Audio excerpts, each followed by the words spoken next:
Some people don't need guns. And, you know, when I was having some more, you know, some personal issues with depression and anxiety, I got rid of my weapons because I did not feel safe with myself with them. You know, so I made sure they're gone, they're out, I'm good, kind of thing. But I'm smart enough to understand that weapons in the hands of the wrong people, you know, are not items of defense. They are not. I don't know a reason in the world, from coming from a hunting background, that I would need an AR-15. I don't know a reason in the world that if I'm not in active combat that I need an AR-15. There's certain weapons that I'm like, I don't even know why they're available to the public. Like, why would you need it? What do you need it for? Unless you're trying to arm a militia. I don't know what you would need it for. But as weapons of defense, I mean, take all the precautions, get the licensing, get the training, do all this stuff the same way you wouldn't let somebody get behind the wheel of a car. I was just thinking the same thing. Everyone Without a license. doesn't need a license. Everyone does Right. not And you meet the got to get a qualifications to special having a license. license. Yeah, you got to get a special license to get your CDL to drive a truck. Everybody who drives a car can get an 18-wheeler and drive and maneuver that thing in traffic, because it's dangerous to the other people around you. You know, it's dangerous to you, kind of thing. So I'm like, I don't understand the problem with training and a license. You know, there are people where they're like, you know, we wanted to make sure that everybody has a right to have their weapons. Yes, but there are people who are sick, who do not need access to weapons. You don't make certain drugs accessible to everybody. You have schedules. Right? You're like, oh, everybody should have access to this great painkiller. Yes, they should if they need it. And if they don't, they shouldn't have access to it because it's dangerous to them. Mm-hmm.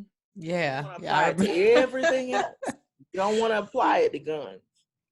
Yeah, that makes total sense. I think, what was it? One time I had a surgery and I had to go to the pharmacy. I was groggy. One of my friends picked me up from the hospital. So groggy, I just handed her the pharmacy slip from the doctor. And I can't remember. I didn't have the right, I don't know if it was a signature. It basically was something I needed. I think it was a special number from the doctor that basically said this person is authorized to dispense this potent painkiller.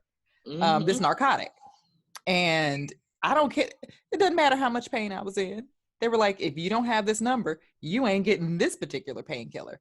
Exactly. And it should be something equivalent for, which is what you were saying. You should, there's nothing wrong with having schedules for medicine, you know, different classes of medicine. There's nothing wrong with having licensure for guns. No one is saying take the guns. No, right. Don't nobody want to take your guns. I've never heard that. Take all the guns away. I've never heard that. Never heard it. My mother has an arsenal, you know, and half of the guns my mother has are illegal now.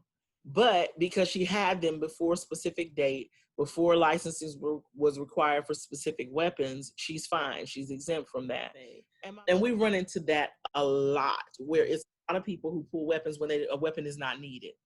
You know, when we disagree, we can disagree. If I don't like what you said, I know how to get up and walk away, kind of thing. A lot of it is the same as alcohol. You know how alcohol is called liquid courage. A lot of time we have steel courage. Normally walked away from, that didn't have to become a confrontation, becomes something worse because we're armed. And we feel like I can get away with it because I got a gun. I ain't got to back down from you because I got a gun. And it's like, sometimes you just need to back down because the argument ain't worth it. But you can't screen for stuff like that, though. You can't screen you can't for mental health somebody. issues like that, because people can hide certain things. You can't screen for that. But I think people need to change the way they look at their weapons and the way that they look at guns, because it's insane. Like, everything does not become a killing offense. You looked at my girl. You looked at my boyfriend. So now you want to put a gun to somebody's head and kill them. You're walking through a neighborhood at night with your hoodie on, and I don't know you, with Skittles and a sweet tea. So I want to follow you even when the police tell me not to follow you. I'm going to just follow you because I can. And because I'm the patrol, I'm Robin Hood of this neighborhood. I can do this, kind of thing. And then you jump out of the car and you decide that you want to initiate something with a child who is afraid at night, who has youth on his side and adrenaline, so he starts whooping your behind. I can't decide in the middle of a fight that I'm losing that now I get to shoot and kill you. A fight that you Stayed in the initiated. car. I initiated it. A situation that you created.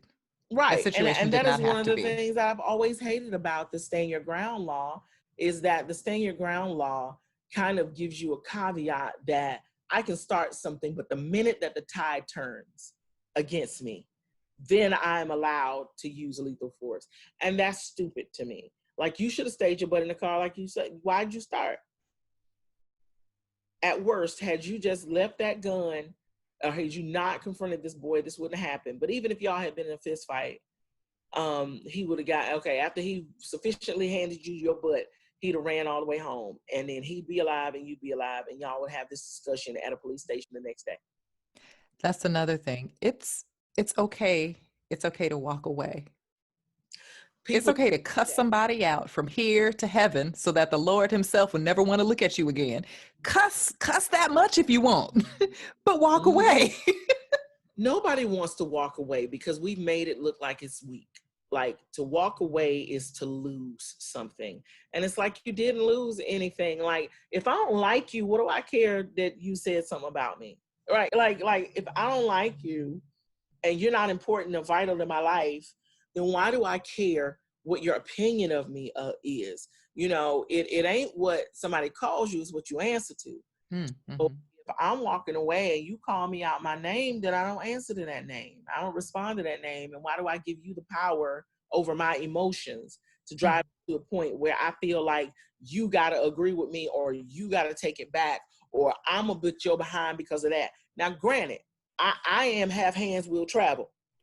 I am quick at it, kind of thing. I am not anti-fight and anti-violence. Anybody who knows me know I'm not even going to deny that point. But the thing is that in order for me to fight you, you really you gotta touch, hurt my son. You gotta literally touch me or somebody I love for me to want to just fight you, kind of thing. I'm all about defending myself. I'd be like, okay, don't come unless I send for you. But if you come over here, I'm gonna send you back to where you came from. But it really is. I'm not an aggressor. Meaning, I'm not the person that's gonna jump in your face and be wanting to, jump on somebody and hit somebody and slap somebody and spit on somebody and do all this other stuff, because there's no point in it. There is no, what prize do I get at the end of this kind of thing? Bragging rights, pride. You can feel prideful for whatever reason. You can feel better about yourself if that's what. I'm gonna need you to win a baking contest or something. Get your pride from something else. I need you to do something that in the end is worthwhile. Like, I don't.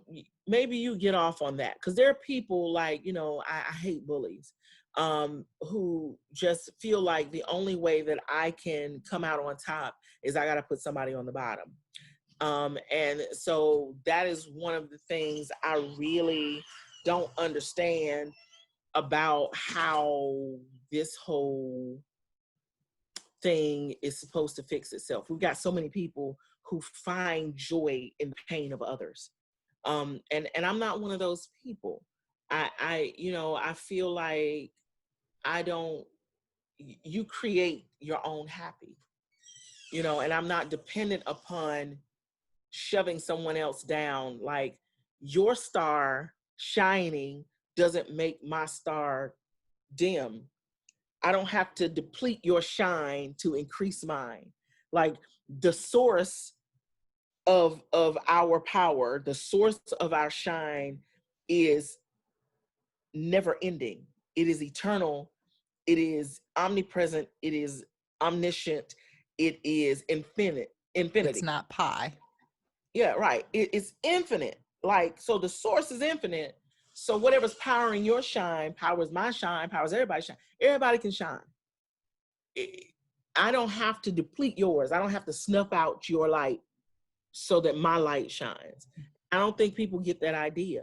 They feel like somebody's got to be on top. Like we're playing King of the Hill and I got to knock you off the hill to be king of the hill. But one of the things that we have to realize that if we treat life like it's King of the Hill and I got to knock you off to get there, then there's somebody, a bunch of somebodies always working to knock you off top of this hill. And I was like, yeah, no, I don't think it's a hill. I think more of life is planes, it's levels. And this level has plenty of room for everybody. And then you go to the next level because there is no top. There is no top of the hill. You have to keep working. You can get here and plateau and be like, this is nice. This is really nice. I got a great view. Look at this vista right here. Okay, so now I got to climb up. And there's nothing wrong with that. There's nothing wrong with finding contentment. Right. I like this hill. You know what? I'm going to camp out here. It's like saying that the north is the top of the map and everybody should be aiming for the north. Well, some people kind of like the Midwest. I like it here.